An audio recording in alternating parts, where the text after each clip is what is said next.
magnificent night in the national capital. A perfect night for the 95th renewal of one of professional football's most intense and traditional rivalries, the Redskins against the Giants. Two rebuilding but determined teams. What a history between them. Right there. It was November 29th, 1959. It was Yankee Stadium. And a youngster wearing number 16, Frank Gifford, pouring through the Washington defense for 79 of his 159 yards that day. 45-14 Giants. And then it was November 27th, 1966, D.C. Stadium. Sonny Jurgensen, the 42, Charlie Taylor, one of so many touchdowns. The Redskins and Otto Graham won 72-41, a record high score. And then, 1968, September 29th, Yankee Stadium. Another once young man, Sir Francis Tarkenton, throwing to Homer Jones. And the Giants, 48, Washington, 21. Then, October 29th, 1972, Yankee Stadium. The indomitable Larry Brown, 191 yards rushing. Washington won that day. Now, Monday Night Football in the national capital. A capacity crowd on hand. A special occasion. The Giants against the Redskins. 20 seconds to air. Stand by, all cameras. Ready. Stand by in videotapes. Ready. Stand by slow-mo. Stand by to open your mics on the field. Stand by in graphics. Ready with your opening super. Ready. Stand by the announcers in the booth, please. And roll tape. 3, 2, 1. Take tape.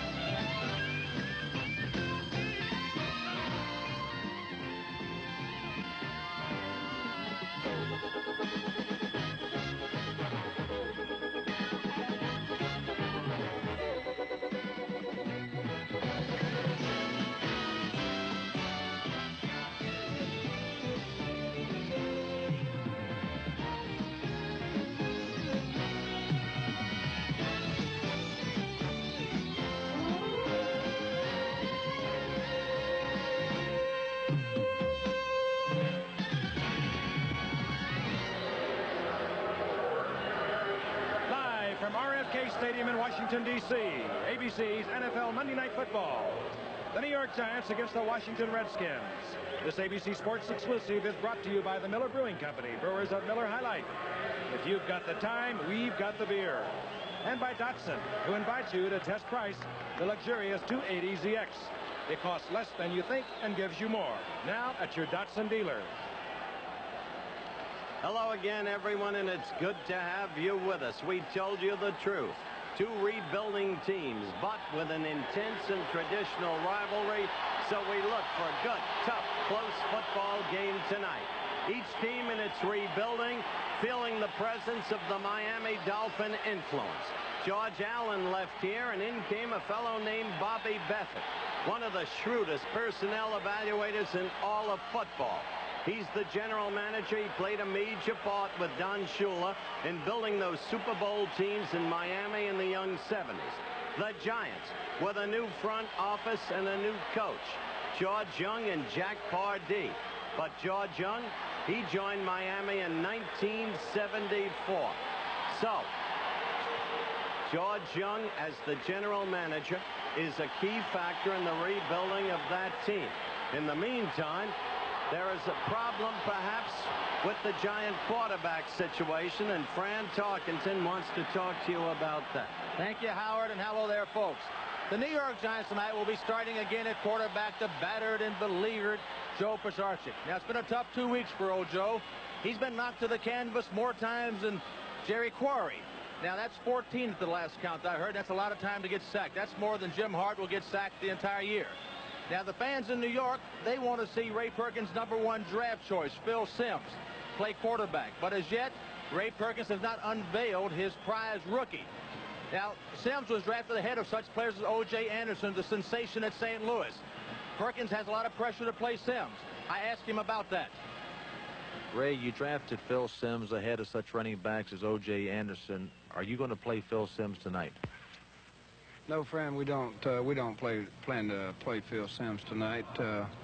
I'm not really in a big hurry to play Phil Simms. I don't want to rush him into it, and I told him that, and I've made a statement to the press in New York that I'll bring Phil Simms along at his pace, and when he's ready to play, we'll play him. There's no question in my mind. Was not at the time we drafted him, and still is not. He's making good, steady progress, and Phil Simms will be a fine quarterback in the future. Will he be the starting quarterback for the Giants this year? I doubt it very seriously. Frank, I agree with Ray Perkins. I think he's right in bringing the young man along slowly. He'll learn more from the sideline than he will from playing. I've seen too many really great young quarterback prospects. I think of Terry Baker. I think of Randy Johnson in Atlanta, ruined because they got into a bad football situation with a bad football team early and got destroyed. I think he's absolutely right, and he thinks this young man's going to be a great quarterback. I think Phil Simms agrees with him, too, if he's been watching the pounding Pisarchi's taken over the first two games. The Redskins, Joe Theismann is their leader, and no longer is the specter of Billy Kilmer looking over his shoulder, the great Billy Kilmer. Joe Theismann is the recognized leader. Not the best arm in all of football. He's clever. He can get it done. He can scramble if he has to. He likes to get the big play on first down. He likes to give it to John Riggins. John Riggins, over the years, gained a couple of 1,000 yards, a couple of seasons with 1,000 yards. Big man, he looked good against Detroit. The Redskins, well, they're in the slate of change, but for the geriatric set, there's still some of the oldsters around. Coy Bacon's there, Dyron Talbert, Kenny Houston. It should be a great game, and we'll be right back. Isn't it a beauty? Being brought to you by Metropolitan. Metropolitan really stands by you with insurance for your life, health, auto, home, and retirement. Now let's turn our attention to yesterday's NFL highlights featuring the 6 remaining unbeaten teams in the NFL. Game number 1, Lambeau Field, Green Bay. The Buccaneers of Tampa Bay against the Pack. And what a defense shown by the Bucs. Leroy Selman, number 63, dominant throughout the day. He displays it right there. And then number 57, David Lewis, caused 3 fumbles on the day. That one picked up by Leroy Selman. He was ubiquitous throughout the day. Now let's go to the action. It was the second quarter. Green Bay leading 3-0. 1st and 10 for Tampa Bay on the Pack 40. Number 43, the rookie from Arkansas, Jerry Eckwood, running left. All the way downfield, 40 yards, touchdown, 99 yards, and 23 rushes on the day. Tampa Bay took a 7-3 lead in the third quarter. They were leading 14-3. 2nd and 3 at the Green Bay 19. 42, Ricky Bell running right. Touchdown, Tampa Bay still unbeaten. They're for real, 21-10 over the Pack. Cleveland Stadium, Cleveland, Ohio. A suddenly tough Baltimore team going against the Browns, unbeaten. Third quarter action. Baltimore leading 10-3. Cleveland ball, 3rd and 10. The Baltimore 35. Brian Sipe, number 17, throwing to big Dave Logan in the end zone, the man who killed the Jets in the opening game of the season. So Cleveland tied it at 10 in the fourth quarter. It was still at 10. 3rd and 13 for Cleveland on their own 10. Brian Sipe to Ozzie Newsome, the tight end, Alabama. Runs the 40 in 4.8. He's the fastest 4.8 man in football. All the way downfield to the Colt 10. And now, with just a minute 51 remaining, Don Cockcroft does it again. The Cleveland Browns with another thrilling victory. 3 in a row, 13-10. They play Dallas next Monday night. As for the Cowboys, they're at home against the tough Chicago Bears. And we pick up with action in the third quarter. Dallas leading 10-7. 83, Golden Richards involved in one of the game's biggest plays, the former Cowboy. Evans, Vince Evans from USC, hits Golden Richards all alone. Dallas defensive breakdown. The Bears conversion fell. The Bears led 13-10. And then in the third quarter, that was the score. Dallas ball, 2nd and 6 at the Chicago 11. Roger Staubach to the ever-present Billy Joe Dupree. And so Dallas recaptures the lead, 17-13. In the fourth quarter, Chicago's ball, 2nd and 8 from their own 36. Vince Evans to the refugee from the World Football League, James Scott. Touchdown, Chicago led 20-17. But this Dallas team is so resilient. 2 minutes left in the game. Dallas ball, 1st and 10 at the Chicago 22. Roger Staubach sets up a screen left to to Tony Hill. And the action begins when he gets the Vikes. And surprisingly, the Vikes had a 9-0 lead in the second quarter. Miami ball, 17 seconds left. Second and goal at the Vikes 3. Delvin Williams, number 24, going in from the right side. That made it 9-7 at the half. In the fourth quarter, Miami with a 1-point edge, 13-12. Miami ball, 3rd and 8 at their own 44. The injured Greasy sideline. Don Strock in there, throws deep to number 82, Duriel Harris. That brought it to the Vikings 6. Just 2 plays later, second and goal. 10 yards out. Strock to number 81, the kid from Penn State, Jimmy Cephalo. Miami went on to win it 27-12. San Diego Stadium, San Diego, California, and Chuck Knox with a surprising Bills in the second quarter. Trailing San Diego, unbeaten, 13-6. Buffalo ball, 3rd and goal to San Diego 10. And 11 seconds left in the half. Joe Ferguson running up the middle. Touchdown, but the conversion failed. San Diego led 13-12 at the half in the third quarter. Still 13-12 San Diego. Buffalo ball, 2nd and 9 at their own 16. Ferguson back. Now watch this. Dumps off to Curtis Brown. Number 47. Watch Curtis Brown go. This unsung ball player has become one of the most exciting running backs in the NFL.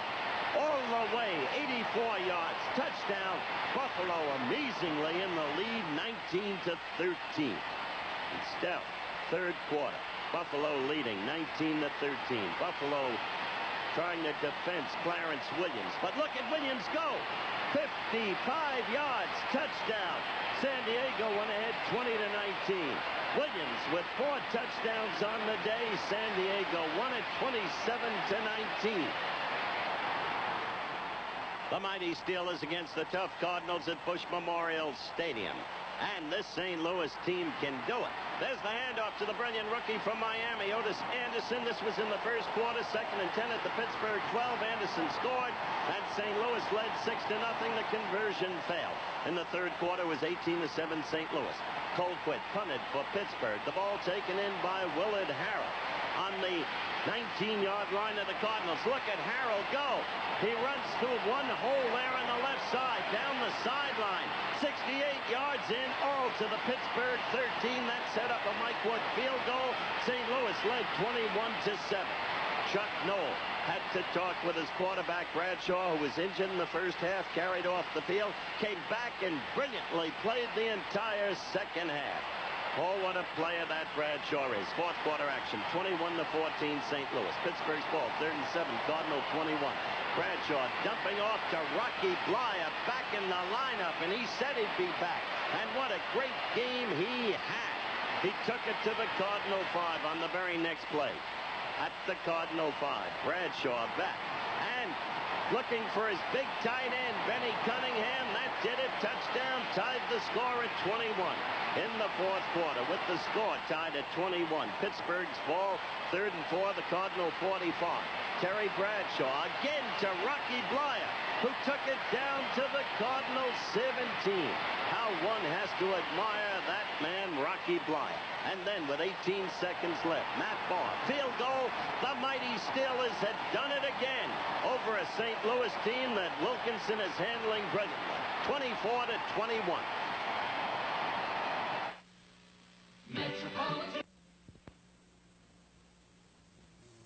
That the Redskins are in this situation. The Giants sent in a 5th defensive back and took out a linebacker, Harry Carson. They're doing it again here. Now, Joe Walton, who's calling the plays for the Redskins from the sideline, the offensive coordinator, ran a trap play, a run, to counteract that. Isn't it the fortune of football? Is Walton, an ex-Giant great, calling plays for the Redskins against his former teammates. Number 80. Little fella, what a great tight end. What a block. On the pass down, the tight end field goal is in. Theismann looks for him. Now he goes deep, intended for Clarence Harmon. He's in a running battle with Ray Rhodes, picked off. Ray Rhodes used to be a wide receiver himself, turned into a pretty good defensive back for the Giants. He has the football inside the 15, and we'll be back.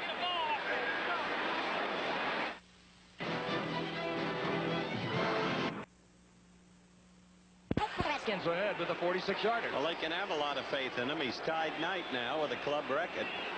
I still don't understand it. No. Obviously, I didn't. Mark Mosley pumps it. This will be Tony Green, who was wearing Redskin colors a year ago. Out to the 20-yard line where he is swarmed under, and the crowd likes that because he has openly said he's going to come back to haunt the Redskins. Well, let me tell you about Tony Green. Last year was Bethard's first year. His first choice in the draft was in the 6th round. A legacy of George Allen. There's Tony. And he knew Tony Green from Florida. And Tony was a brilliant kick runner, made the Pro Bowl. But midway in the season, he got racked up. This year, in training with the Redskins, he did nothing. Bethard felt that he had lost his cool, his daring, his adventuresomeness, and so he let him go. 1st and 10, the ball from the 20, and this is Doug Coder. Gets in trouble outside. Flag is down, and Coder is down inside his 15-yard line. It was Carl Lorch who is having a field day over there. It's going to be either holding, Frank, or clipping. It could be either one at that position he threw it. Anyway, it's going to be half the distance, either penalty that it is. Told you other guys would be in on the pass rush against this offensive line. Holding offense number 74, decline a penalty. I don't understand that either. Tom Neville holding, penalty declined. Frank, you know, it's an interesting point. I see this done a lot. When you got a major penalty at that part of the field, I think you really put an offense in the hole by taking them inside of that 10-yard line. They don't want to take any gambles, especially this football team that's having offensive problems. They want to stay basic and conservative, and you really put them in the hole if you take that penalty. There was a loss of 4. It'll be 2nd down, 14.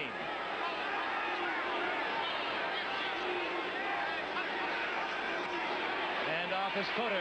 Gets a small opening. Gets back to the original line of scrimmage. A gain of 4 before he's dropped.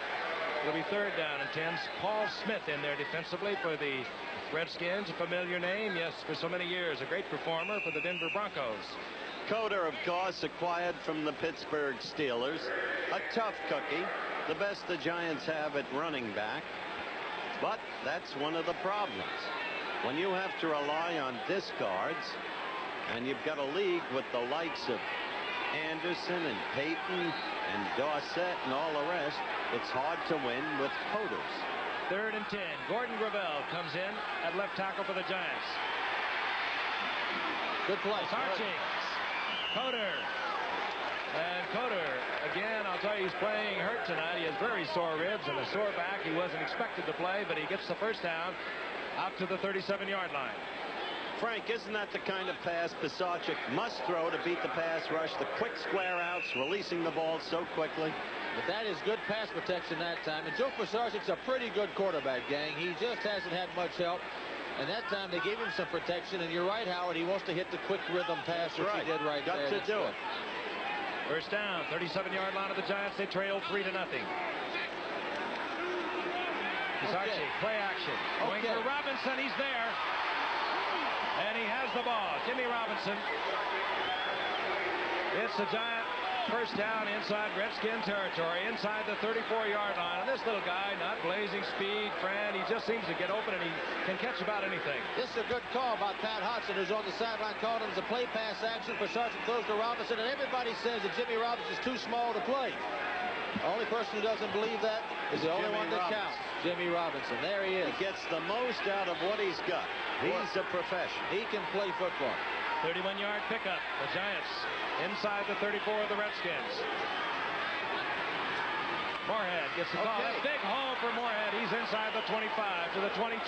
That's Moorhead's best yardage of the year. A wide receiver. Giant scout Jerry Shea had wanted for more than a year to make him a running back. This year he got his way. He's been a bust until tonight. Watch the left guard pull. That is what's called a false trap or a sucker play. They don't block the tackle in front of the left guard. The left guard pulled out to the right, as you saw, and the tackle wasn't blocked by anybody. They ran right by him, and that tackle is Darren Talbot, who's seen that play a few times. And Gordon Gravel with a fine block on Coy Bacon. On 1st and 10. Pisarcik. Uh-oh. Hey, waffle for Coder. Under pressure. Lets it go. It'll be 2nd and 10. Waffle that ball in the air.